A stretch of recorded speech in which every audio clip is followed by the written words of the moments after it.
Hello. Hello, everyone. I think there's still maybe a few stragglers coming in. We want to start as close to on time as we can. So I'm Dan Kelly. I'm the Vice President of the Mill Valley Historical Society. It's my pleasure to be here tonight to introduce our speaker. First, I wanted to mention that for those that follow the Walk into History, this year it's Sunday, May 26th. I have a flyer here that Bob Hemstock, who's sitting right here, has. It's called Everybody Loves a Crowd, Gathering Places. That's the theme for this year. We have a crowd here tonight. It's really great to see everybody. So I want to thank the library. This is a beautiful place to have. They moved it up here because we had such a strong response. I want to thank Stella Peroni, does a lot of the work to set this up with the help of the library. And yes. And Natalie Snoyman also does a great job in helping coordinate this, put this all together, and we're very, very happy and for the library to support us in this and work with us on this. So, Franklin, too, helped make the 80s stuff work. Yes, thank you, and thanks for bringing that up. So tonight we're very, very happy to have John Byrne Barry. He's a writer, designer, actor, director, and crossing guard. He's the author of 4 novels and 3 plays, including Sausalito, Houseboat Wars, Murder Mystery. And that play, which he wrote and directed in 2023, he's now adapted into a novel called, I'm going to get this wrong, The Pretend Pirates. No, It's not pretend anymore. All right, well, my script has been changed. It's now called Pirates of Sausalito. Pirates of Sausalito.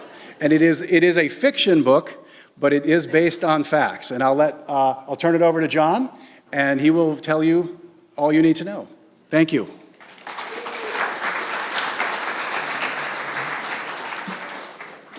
Hi. Some of you may have heard this story, but just in case you haven't. There are 2 elderly couples taking a walk. The 2 women, the wives are in the front, and the husbands are a little further back. And one of the men says to the other, "We had the greatest grilled fish yesterday at this restaurant, the best ever." And the second guy says, "What was the name of the restaurant?" And the first guy goes, "Senior moment, help me out. That flower with the thorns?" And the second guy goes, "Rose?" Yeah, Rose. Rose! What was the name of that restaurant we went to last night? Now, I start with that because I'd like to start with a joke, but also because I'm going to be talking about history, and for something like the Sausalito Houseboat Wars, which took place approximately 50 years ago, much of the information we have is from people's memories. A lot of the things I'm going to read today are people's accounts, people who were there, and some of them were written close to the time, and many of them were written 20, 30, 40 years later, and so it's not everything, it's what you remember. And I don't know about you, but I don't remember that much from 50 years ago. So hold on, I got to get my, make sure I have to sign into my iPad here so I catch up with things. So I moved to Tam Valley about 11 years ago, and I walk a lot, and one of the places I walk along is the bay. And so I was pretty curious about the houseboats and who lived there and the history, and somewhere along the way I learned about the Houseboat Wars. Meanwhile, I'm a writer and actor in a theater troupe in Tam Valley called the Tam Valley Players, and every year we put on a murder mystery dinner theater. And about, in 2020, I pitched the idea of a murder mystery set during the Houseboat Wars. And so, actually, let me show you let me start advancing my slides here. This is the poster for the show, and we called it Sausalito there, but I changed the name in the book to Sausalito. So I started the script just before the pandemic started, and then finished it in the summer, and of course, live theater. Who knew when live theater was going to happen? So that's when I started writing the book. We actually did do the show, and here's a scene from the show. You have pirate and swords, and you can see the backdrop. And then I finished the book, and it's called Pirates of Sausalito, Houseboat Wars, Murder Mystery, and it's fiction. But I talked with a librarian last fall about doing a talk here, and then they said sure, but the Mill Valley Historical Society got involved, and they wanted me to talk about the actual story that my book is based on, not my book itself. But that turned out to be a pretty good idea because I don't think as many people would be here if I was just talking about my book. So,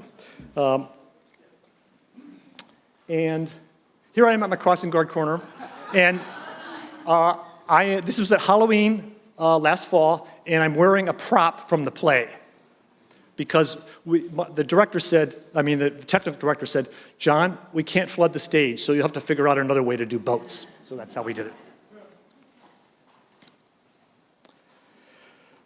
So I'm going to talk about the real events that happened here. First of all, I want to ask, how many people here live on a houseboat or have lived on a houseboat? Okay, not that many. Was anybody living on a houseboat in the late 70s when a lot of these events happened? One. Okay, well, you sort of raised your hand halfway. Oh. Well, in some ways that's a relief because I was afraid I was going to tell these stories and someone was going to say, no, that's not the way it happened. But the fact is that there is no one way that this happened because one, as I said, it's memory, and two, one, it was pretty anarchic time, and everybody's experience was different. So there is not one definitive history of the houseboat wars, but there are certain things that did happen. I will be talking about those. How many of you don't know what the houseboat wars are? Okay, well, you will after today. So let me forward my slides here. Okay, so there were houseboats in Richardson Bay in the 1890s, not that many of them, but the real story starts in World War II. And Marinship. Do you all know about Marinship? Marinship was a ship factory on the shores of Sausalito, and they churned out 93 oil tankers and cargo ships in 3 years. And at its peak, 20,000 people worked there. Let me show you a few more pictures. This is called the Peter Donahue right before it's finished, and this next slide is as it's launched into the bay. And here's a couple more shots. Now, one problem with all these people coming here is that there wasn't enough housing. So one thing that happened is that the County of Marin and the federal government teamed up to create Marin City. This is Marin City in the 40s there. Housing for 6,000 people. Still not enough housing. Sometimes some of the people who were working there lived on boats. They scrounged them for whatever they could that would float. And so that was sort of the beginning of the houseboats. After the war, this man, Donlon Arques, bought the property, and that's when the houseboat community started. Now, here's one of the most interesting things I found in doing my research. And I got this from a woman named Crystal Gamble. She runs this shop on Caledonia Street called, she's the proprietress of Waterfront Wonders, and they sell art and books and things like that. And as soon as I get a chance, I'm going to bring this book over there, so she'll sell this too, but I just got my hands on them a few days ago. This is a receipt for $3,845, the down payment, 10% down payment on the property. So that means the property was $38,400, yeah, anyway, let's just say $40,000. The property went from Johnson Street, that's where the Taste of Rome is, all the way to the Yellow Ferry Dock, that's right the area behind Mike's Bikes and the Bayside Cafe. More than a mile of waterfront property. It's, I don't know what it's worth, but more than $40,000. So what Arques did is he dragged old boats, like decommissioned ferry boats, this is called the San Rafael, up onto the mudflats, and he rented them out to soldiers returning from the war. And he had a sort of benign neglect approach to being a landlord. He didn't care that much. He just said, come on in. There was a lot of people came in, the beatniks, carpenters, fishermen, artists, and then in the 60s and 70s, the hippies came from the Haight, and it became, a counterculture on the water. Here's a few pictures. And these pictures come from this Bruce Forrester book, and I want to show it to you because it's a great book of photos, and also he gave me permission to use the photos for the play as well as for tonight. And you can also get this book at the Waterfront Wonders in Sausalito. So let me talk a little bit about the houseboat community. Let me catch up on my notes here. Okay. So these are some photos from Bruce Forrester of the people there. A lot of the pictures here are of the people, but I just included a few. So this is part of the scene here. Remember, back then, the world was in black and white. That's why these photos are not in color. There were a lot of kids there. This is one of the areas you can see that ferry behind, and the kids in the trucks back inside. This would have been, in the mid-70s approximately. There's kids walking the plank. And there were a lot of very small boats like this that were barely larger than an outhouse. This is one of the most famous ones. It's called the Owl, and it's still there. And anyway, this is a view from above. So I'm going to read a couple of passages from various accounts about the houseboat community, and then we'll get into the actual houseboat wars. The first is from a guy named Jeff Costello, and this was in the Anderson Valley Advertiser, one of those weekly newspapers. It's based in Boonville, but somehow you could buy it on the bookstores on Telegraph Avenue in Berkeley, because I remember seeing it there. And he wrote this in 2013 about 1971. So talk about memory. This was 50 years later. This is Jeff Costello right there on the left. He's the one on the left with the guitar. He was a musician, and he was a member of this band called the Redlegs. So let me read what he says. A lot of valuable real estate was going to waste. Imagine, if you can, a mile of waterfront property in the tourist mecca of Sausalito, occupied by pirates, artists, fishermen, counterculture, and other social ne'er-do-wells, living on all manner of floating objects with the permission and approval of the property owner. After the war, the owner, Donlon Arques, did basically nothing with the property. It's not quite true. And let nature take its course. People drifted in. The curious, the disenfranchised, bohemians. The shipyard was a treasure trove of junk, boats and barges in all possible conditions. It really was. It was like a junkyard. No one remembers the first person to cobble something together, get it floating, and move it. But whoever it was inadvertently began what can be called perhaps a great social experiment, the closest thing to a functioning utopian anarchy the country has ever seen. I do not exaggerate here. It was a real anarchy in that it was never planned or scripted and was overseen by no form of authority for a while.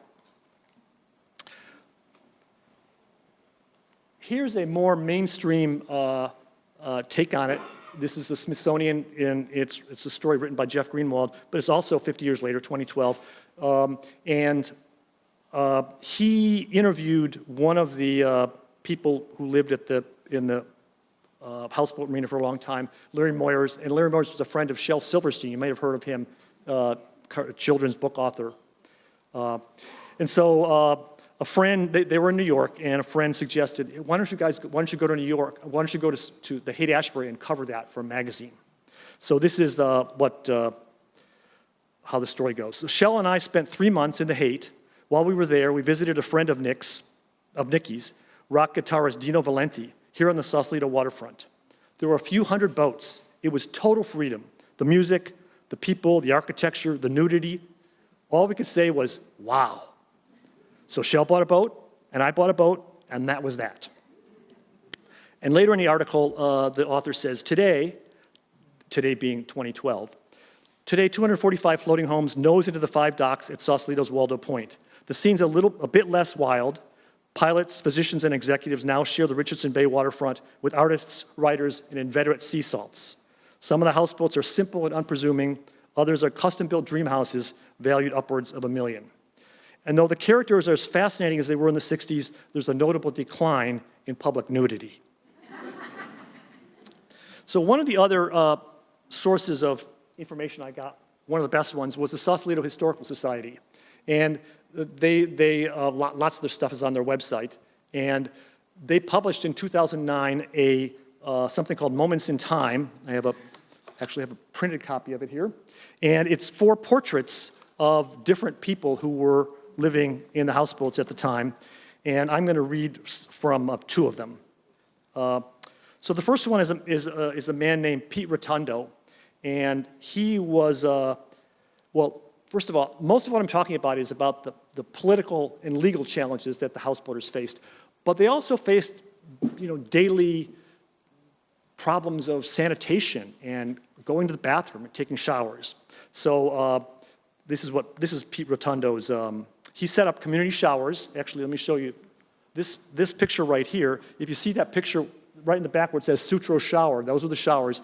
And in the far right corner, you see that where the Bruce Forrester, the photographer's signature is, that corrugated roof, that's one of the composting privies. So let me read about that. The health department, this is Pete Rotundo's a quote from him. The health department was getting paranoid about these composting privies.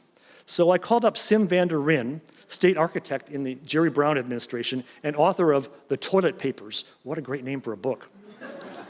About sewage system alternatives, including composting privies. I told him about our troubles with the health department, and he showed up with 3 TV news trucks because he believed in these alternatives. He asked me on the side, how old is this stuff? And upon hearing 9 months, he reached his hands into the composting toilet and smelled it in front of the TV crews. The result was we got another couple of years of operating the privy without harassment. So now I'm going to read a sort of a different point of view. This is from another book called Houseboats, Drugs, Government, and the Fourth Estate. And it's written by T.J. Nelson, who was the harbor master at Waldo Point for a long time, and sort of considered himself the grown-up, the responsible person surrounded by a bunch of flakes. Let me read 2 sections here. The single biggest problem on the Arques property was heroin. There were a number of active drug stores or shooting galleries on the property, and during the next year, I got to know 70 junkies by name and many others by sight who either lived on the property or were regular visitors. By 1969, Waldo Point was Needle Park for Southern Marin. Arques' attitude, the confusing layout of the place, the lack of lighting, and the splintered management made the property a perfect hidey hole for junkies and others who wanted to stay out of sight. And then here's something that's a little rougher than that. Heroin and other illegal drugs were involved in or directly responsible for many deaths at the Waldo Point area during the years I'm familiar with. To my personal knowledge, and he was there for a long time, 3 small children, he's still there actually, 3 small children drowned as a result of stoned parents not paying attention. 4 people were murdered in drug-related incidents. 6, mostly young people, committed suicide. And I don't know precisely how many died of overdoses or prematurely from drug-induced organ failure or lost their teeth or appeared to be brain damaged, but the number is significant in all categories. So obviously T.J. Nelson did not think of this as an anarchist utopia. I want to talk for a moment about, this is T.J. Nelson, the guy in the middle there. I want to talk for a moment about women because most of the accounts from this time were by men. And despite the alternative lifestyle of the houseboat community, it was, like a mainstream society, very male-dominated. But this is the Waldo Works 7th anniversary, and this is an account by a woman named Annie Hallett of the time back then. She actually became very successful later because she was a mask maker. And first she made masks for the Renaissance Fair, and then later for Phantom of the Opera. Not the show itself, but for the gift shops. And of course, there were many gift shops outside the Phantom of the Opera shows. We had a place, this is her words, we had a place created by the women of the waterfront where they sold cool clothing and hats to each other and the public called Waldo Works. The women could work at home and sell or barter their wares. There was a tremendous need for this. They were an underemployed group. The surprise was the outburst of women talk, the need for a place to share life stories and get together, much like the quilting bees of former times. Many of them were kept, figuratively if not literally, barefoot and pregnant. It was a revelation to me, frankly, how little attention was paid then to women's issues. You know, we sort of think of the 70s, 60s and 70s as a time of upheaval, but it took a long time for a lot of these movements to get to where they are today.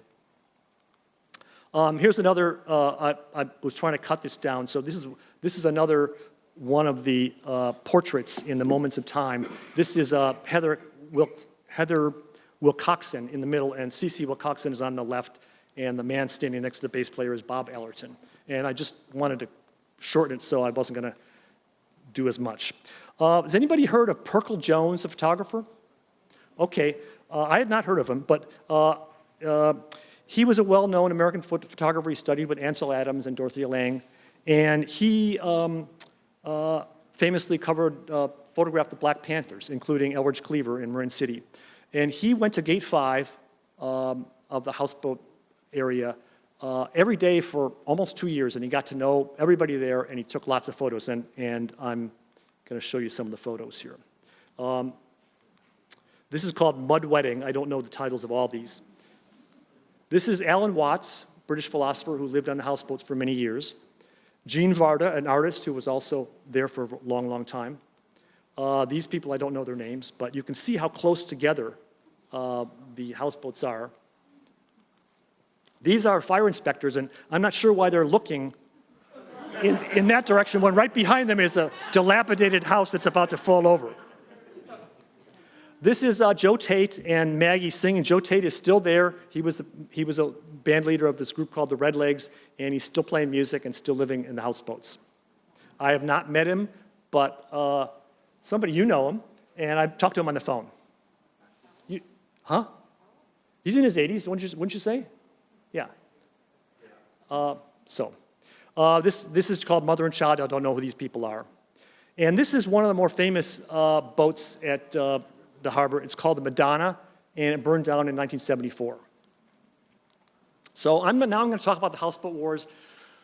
And this was a term that was, I'm not sure, coined by the media, coined by a lot of people. It was essentially, there were a lot of skirmishes over time. War is probably too strong a word, but that's what it was called. And there was not just one time when it happened. It happened over a long space of time, and it peaked in the late 70s in 1977.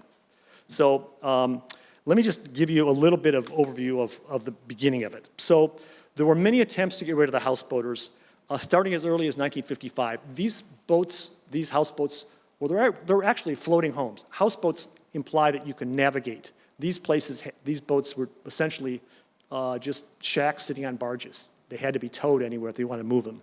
Anyway, they were not permitted. They did not have sewage hookups. They were not up to building code, et cetera. And one reason they were able to last as long is because the laws that apply to land-based living units, it was unclear whether they applied to boats on the water. The county first tried to evict some of these people in the late 50s, like 1959, and didn't succeed. The community fought back, and only a few people were evicted. Now, one reason that the community lasted as long as it did is that Donlon Arques, the landlord, was pretty happy with his benign neglect approach to being a landlord. Some people paid rent, some didn't, and he was also very skeptical of the government. In this T.J. Nelson book, he tells a story about how the county supervisor visited Arques and urged him to address sanitation and building code issues. And the supervisor asked Arques, "Why do you want to keep these welfare bums on your property anyway?" And Arques replied, "What do you mean, welfare bums? You've been on the public dole all your adult life." So he was not a fan of government, and but he faced lots of violations and fines and all that as the landlord. So things heated up between 68 and 71. The county approved new building codes requiring the houseboats to have utility hookups, including sewage.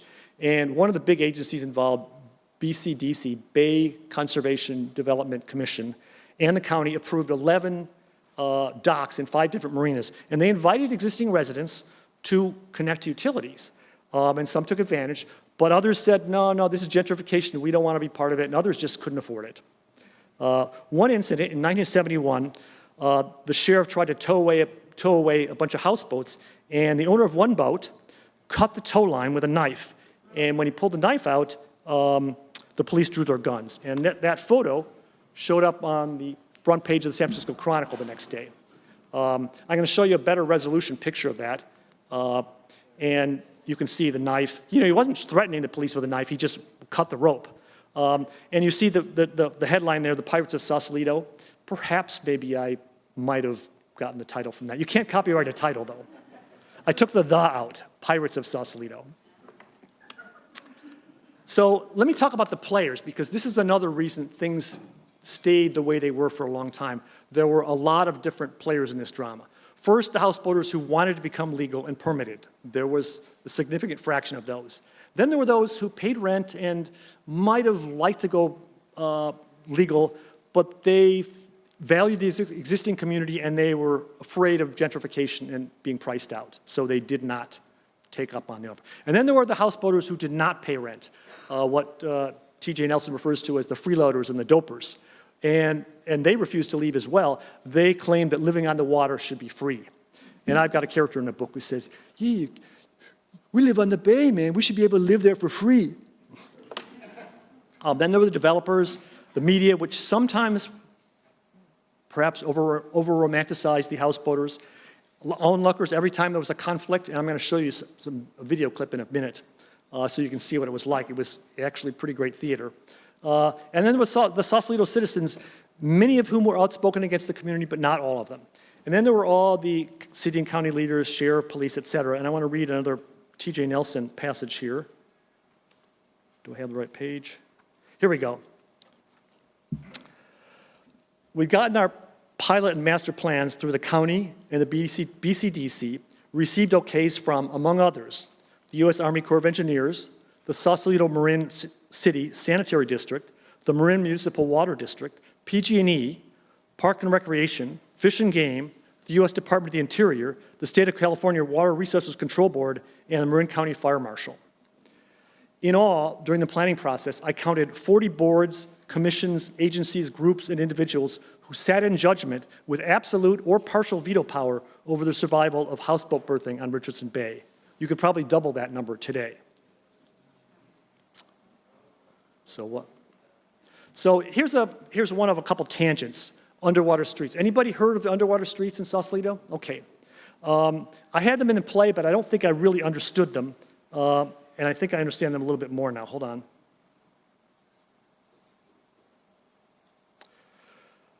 So this is a map from the Sausalito, S-A-U-C-E-L-I-T-O, Land and Ferry Company from the 1870s. First of all, when California became a state in 1850, they mapped out the marshes on the bay and sold them off. They needed the money with the assumption that they would be landfilled later. And downtown San Francisco, much of that's landfill from like First Street east. And the Marina District in San Francisco is landfill as well. Trivia question, what percentage of the bay is landfilled? Any guesses? Well, somebody said 80. It's actually 40, but 80% of the tidelands have been filled in. Some of Sausalito is filled in. In fact, when Marinship was built, they filled some in. But let me zoom in on this a little bit. If you look at this map here, you see that curvy line that goes across, that's the shore. And then there's all these blocks with lot numbers, and those are all what's called underwater streets. And right now, if you go to one of the houseboat harbors, the houseboats are pretty close together, but there are gaps here and there. And the gaps are there because you're not legally allowed to have a houseboat on an underwater street. One more complication that makes this whole thing crazy. One thing I did not know, and probably very few of you know this too, is that there was a plan by a development company to fill in Richardson Bay all the way from Sausalito to Strawberry, you know about it, and create a sort of Venice-like city with canals. I did not know that. It didn't happen. So let me get back to the houseboat wars. Eventually, Donlon Arques was forced to sell. There were too many fines and violations. And the new owner, Luke Cook, took over on January 1st, 1977. Soon after that, the county issued an ordinance enforcing new building codes and forcing out anyone who did not comply. In response, Piero Caro, who was an elder of the community, a lot of the people in the community were people in their 20s and 30s, but there were a few elders, and he had been a radical in the 30s. And he called a meeting saying that these codes would effectively destroy the Gate 5 and Gate 6 communities. But let me read T.J. Nelson's take on that meeting.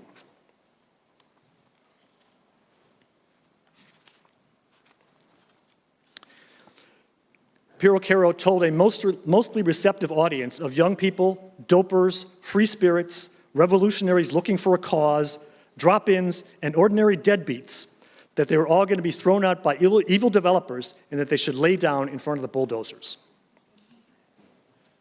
In later that year, Piero Caro, they tried to arrest Piero Caro, and most of the altercations on the waterfront were peaceful, but this one erupted into a riot, and they arrested 12 people, but not him. Now I'm going to show you, oh, there's another shot of one of the encounters with the police and the houseboaters. I'm going to show you a video clip now. And has a report on Gate 5. Thank you.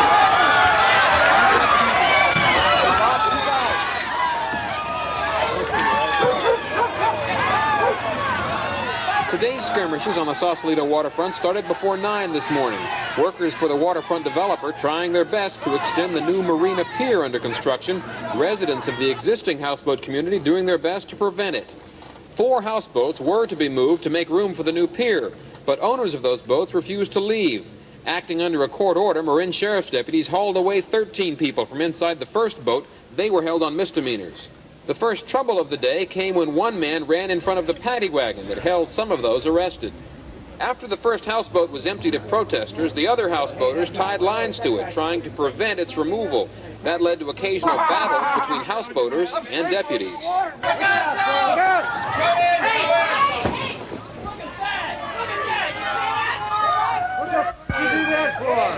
The houseboat war has become an expensive drain on county resources. It costs thousands of dollars to keep deputies out here enforcing the court orders. And the manpower drain is such that the sheriff has told the developer that teams of deputies will be out here only for a few days at a time. At the end of a full day's work, the developer had succeeded in moving 2 boats. He had hoped to move 4 boats. They'll be back tomorrow. They'll all be back tomorrow. I've got one more video clip in a little bit. And has a report.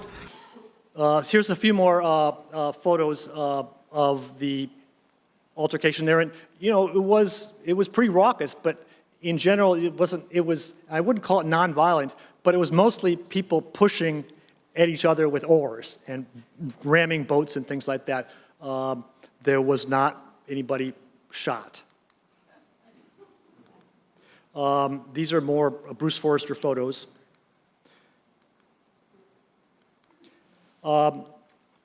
Let me tell you about a specific event, and I have this in my book too, called Midnight TRO. And late in 1977, developers brought in a pile driver to start building a new dock. And one of the concerns the houseboaters had was that even though they were relatively successful at stopping some of these evictions by getting in the way, they were afraid that the county would get rid of them through gentrification. They would issue permits for legal houseboat berths, and they would be beyond the reach of most of the people living there already. So that's sort of why they were afraid of this particular new dock. So a lawyer for the houseboaters tried to get a temporary restraining order, TRO, to stop construction. After that failed, the houseboaters steered in a large barge, 110 feet long and 32 feet wide. You'll see a picture of it in the next video. And they brought it into place at high tide in a storm in the middle of the night. They sunk the barge, blocking the pile driver, and painted Midnight TRO on the side of the barge. The barge stayed there for years, and it became a place for parties and music, though it was only accessible by boat. Let me show you this next. Yeah? I'll have questions in a little bit. Here's another video clip. Not the same guy. Oh my God! Last December, skirmishes broke out at Gate 5 in Sausalito as the residents of houseboats here attempted to block development among the piers. They're bringing in boats like you've seen just to the north of us on the one long new pier they have that sell for about $100,000. There's no way when we live on a couple $100 boats, resalvaged materials, that we can afford that. It's the end of our trip down here. Work on the development stopped for a while, but it started up again. Now there are signs that those scenes barge previously docked at Gate 3 in Sausalito arrived in the area last week. Yesterday it sank, directly in the path of a pile driver developers are using at Gate 5. It was salvaged off of Gate 3. It was floating there, and a group of local folks went down and claimed it, and they brought it up here for a community center on the for the South 40 neighborhood. But it has a double purpose. Well, I wouldn't know. I was working the day that it came in, but it certainly takes up a lot of room. Yes, they actually, it did stop the pile driver from operating for a good while.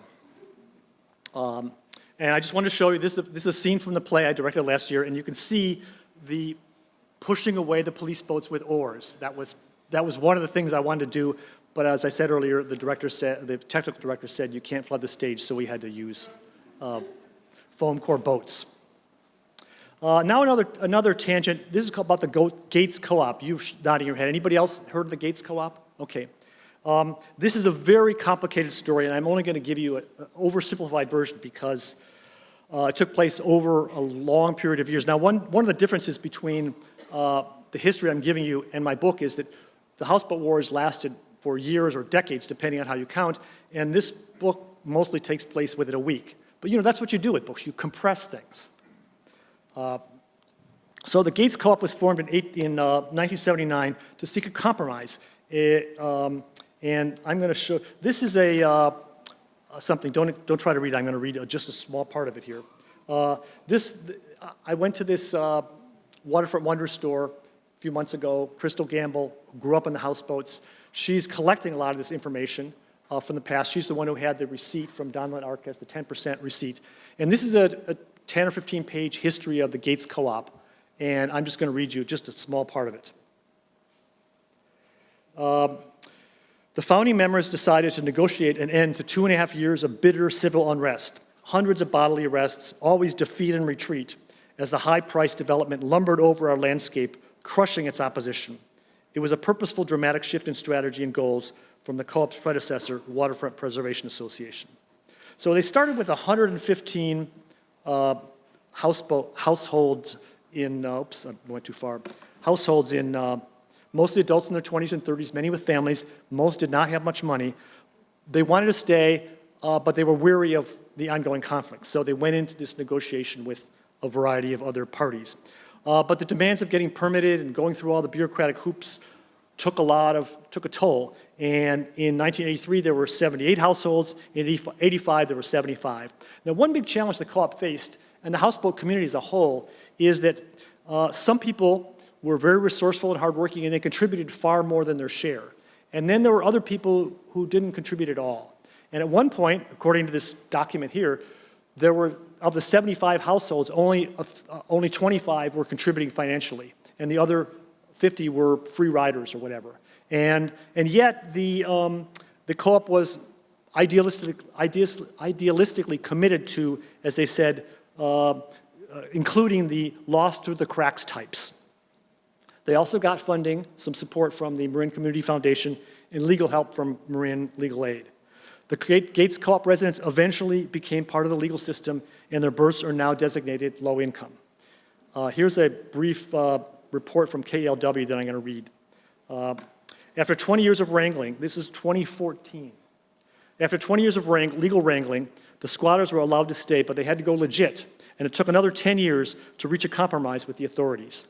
The G.I.s Co-op homes will be officially designated as low-income housing. They'll pay around $400 a month to rent the slips on which their boats live, less than half the going rate for the other slips in the neighborhood. This was in 2014. I don't know what they're paying today. One more tangent, the anchor outs. Some of you might know the anchor outs have continued to be a story for the they've been in the news the last 10 years or so. By the way, I really want to give a shout out to Nikki Silverstein of the Pacific Sun. She's covered this over and over again over the last several years. The anchor outs are people who live on boats out in the bay, and they're not connected to any berth. And it's been against the law for 30 or 40 years for anchor outs to be there, but it was not enforced for the first 20 or 30 years. So during the houseboat community days in the 70s, there were plenty of anchor outs out there.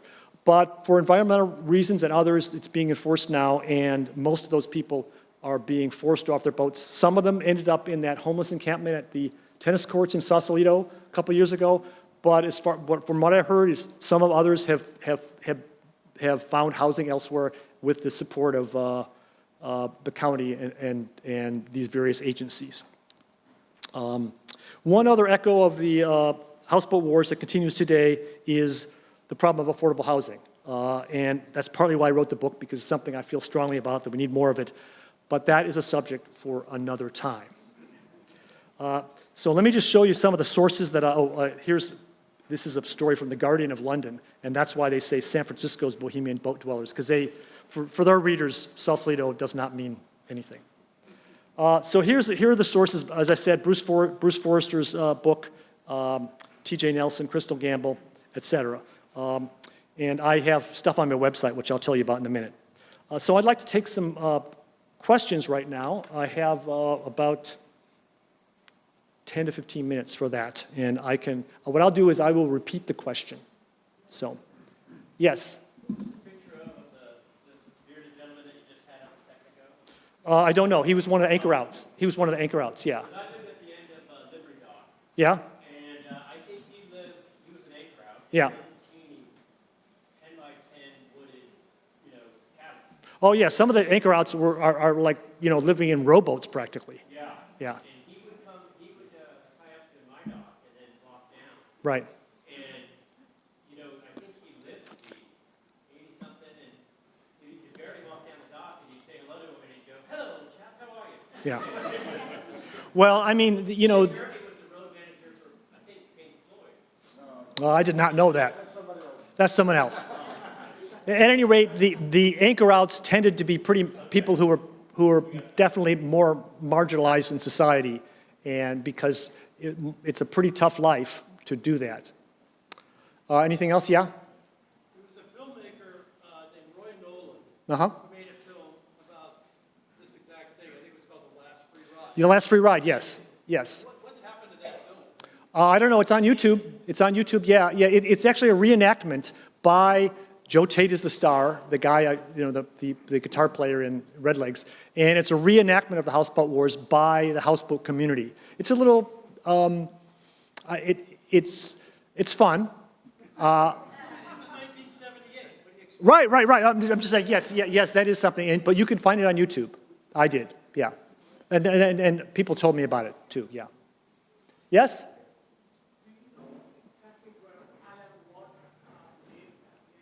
No, I do not. Most of by the way, I don't think I mentioned this earlier. In my book, Sausalito City is the place where the evictions are coming from. In real life, most of the houseboat harbors were in Marin County.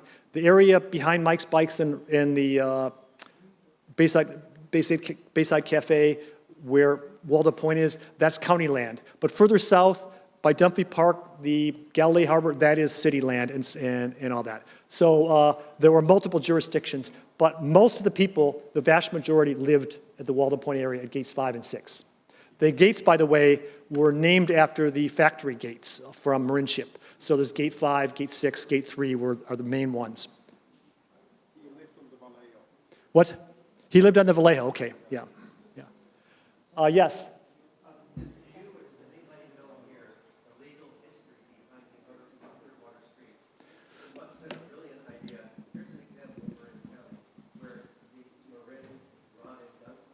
Uh-huh.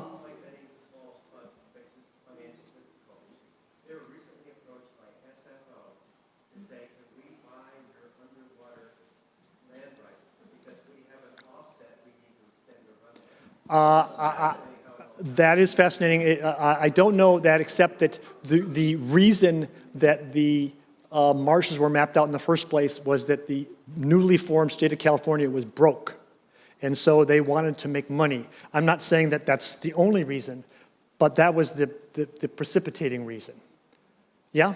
Under Mexican law, it was illegal to sell underwater lots. Uh-huh. And as soon as California became part of the states, all bets were off. Well, that's right. It was the state did sell them, but later they reneged on that. They backtracked, and those lands can only be owned by public entities like the county, but along the way the state made some money. So, whoops. Yes. Oh, yes. I wonder how many people here have lived on a boat or live now on a boat. Yeah, I asked before, that looked like about a dozen or so. I asked before, it looked like about a dozen or so. Over there, yes. Sasha?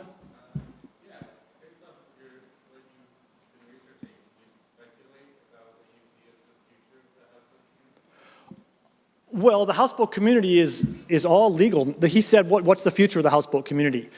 The houseboat community is all legal now. And if you've been down there, it's very lovely and very bourgeois. And those people who fear gentrification were correct, because the vast majority of people who live there now did not live there in the 70s.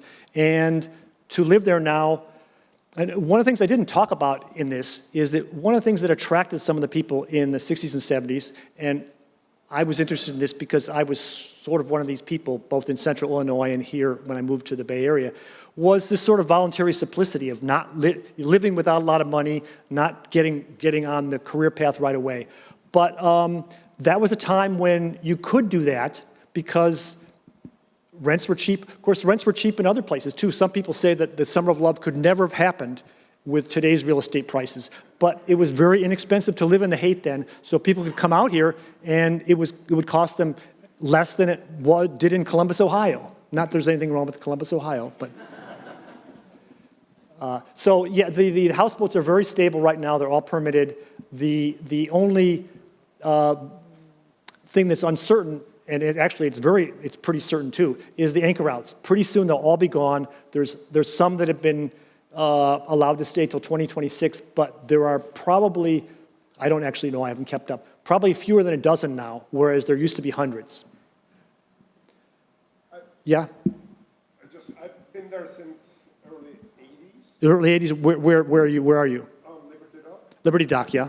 And it has changed tremendously. Yes. The dock now is basically second, third homes. Yes, well, that is, I mean, I do know people who live there full time, but I also know someone who has another home in Stinson Beach. Yes. Yeah? I know you're talking about the existing houseboats that are turning kind of bourgeois, but isn't Galloway Harbor a special case? Yes. Galley Harbor, they have a maritime day on the bay. Galley Harbor is by Dunphy Park. It's near where Gate 3 used to be. And yes, it's a lot funkier than Waldo Point. They have a day in the park that I went to a few years ago, and actually I got a lot of information then, but I didn't know people's names. But yeah, I got a tour of some of the boats, and they are not as bourgeois at all. And I think that some of them are designated low income as well. Yeah, and if you go to Waldo Point, all the houses are not fancy, and some of them have tarps over them, etc. But you know, that's true in Mill Valley too. They're not every house isn't fancy. It's just that most of them are. So show more questions, and I'll wrap up with something. Yeah. In 1980, I was a young lawyer of 1 year, and I was hired by some of the houseboat owners to stop their evictions. Uh-huh. And it was quite a romantic battle, I will tell you. We lost every case. Not a badge of honor, well, maybe a badge of honor, but not a great record to start. Right. And there were all kinds of interesting issues, such as the judge who was in charge of the case owned the athletic club next to the development. And I knew the names of the people on those pictures. Right. I fought this guy Ziegler, whose name was Right. Well, I recognize that name too, but I don't know him yet. Yeah. I just want to tell you, it was a wild, romantic period, and people took it in stride. Yeah. The developers gradually won. Right. And you know, there were a lot of things happening in the 60s and 70s that didn't last, but people got older. I was one of those people who didn't actually have. Well, I had a full-time job, but I worked in central Illinois, but I worked for a drug abuse agency. I had a CETA job. I got paid $6,000 a year, and even in 1977, that was not much. But I didn't have a car, but then some things happened, like my son was born, and all of a sudden the responsibility gene kicked in, and I became a little bit more establishment. So I'm going to end by talking for a minute about my book. I promised Stella and Natalie that I would focus on the history, but talk about the book for a second and read a 1-minute passage. So the book is inspired by true events. And many of the events I talked about are in the book, like the sinking of the barge, like the pushing away of the police boats with oars, and the civil disobedience and all that kind of stuff. But the characters are made up, and I took some liberties with the time that things happen, et cetera. And as I said, I compressed the many, many years of the Houseboat Wars into about a week. But I'd like to feel as if I captured the zeitgeist of the time, and that my alternative history tells it truth in its own way. And it's also a rollicking and entertaining page turner. Plus, there's a murder. Larry Costello, the former president of the Sausalito Historical Society, was one of my pre-publication readers, and he said, if it didn't happen this way, it could have. Maybe. I've characterized my book as Electric Kool-Aid Acid Test meets Murder, She Wrote.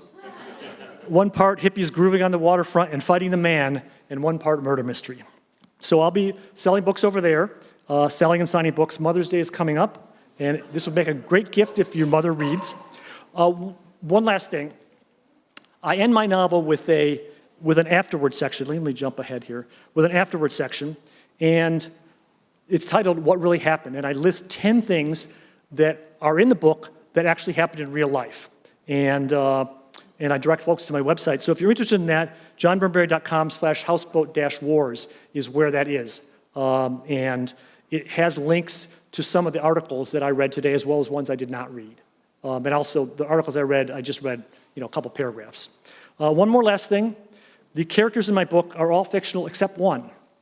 I do have a character modeled after Sally Stanford, the infamous brothel madam who ran a cat house in Nob Hill in San Francisco, and then moved to Sausalito, opened a restaurant, and ran for city council 6 times, and finally won, and then she became mayor. And she was mayor during the Houseboat Wars in the late 70s.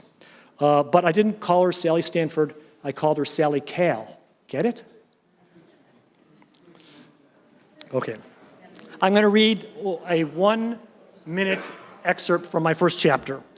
It's titled, The Desperate Developer Pressures the Peacemaker Police Chief. Fenton Felton slaps his palm on the tile table, and my coffee mug jumps, splashing coffee on his ring finger, where there is no ring, only a band of white skin where the ring used to be. You're not listening, he roars. Remove those damn deadbeat houseboat squatters from my harbor, now. You've been through an ugly divorce, haven't you, I say, hiding behind my mug. I extend a napkin to him, which he snatches with a glare. Is there any other kind, he snarls? How do you know about that? Sausalito is a small town, I say. Also, I talked to Alice, his ex. Don't believe a word she says. You mean about how you cheated on her with a waitress half your age? Never happened, he says. A waitress at this very establishment? We were talking, he says, about the eviction raid you're about to execute. That is, if you want to continue as police chief. We're putting together a plan. Who needs a plan, he says. Evict them all. Sink their damn boats, whatever it takes. He laughs, a deep, loud, baritone laugh, like a maniacal melodrama villain, and everyone in the cafe turns in our direction. Thank you.